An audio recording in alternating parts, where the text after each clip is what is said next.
தான் ஆபிரகாமை பார்த்து தேவன் சொல்றாரு, ஐ ஆம் யுவர் abundant compensation. அதாவது நீ எதை குறைவு உன் வாழ்க்கையில குறைவு என்று நினைத்து கொண்டிருக்கிறாயோ, நானே அதை ஈடுகட்டப் போகிறேன்.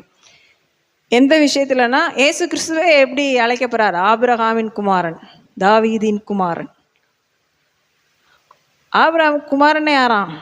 தேவனே, நானே உனக்கு குமாரன். ஒரு பிள்ளை இல்லைன்றைய, எத்தனை பிள்ளை இருந்தாலும் எனக்கு ஈடாகமா, நானே உன் பேரில் தான் அழைக்கப்பட போகிறேன். நீங்கள் ஜீனியாலஜி மத்தேயிலெல்லாம் வாசித்து பாருங்க, ஆபிரகாமின் குமாரனும் தாவீதின் குமாரனும் தான் ஆபிரகாமை பார்த்து தேவன் சொல்றாரு, ஐ ஆம் யுவர் abundant compensation.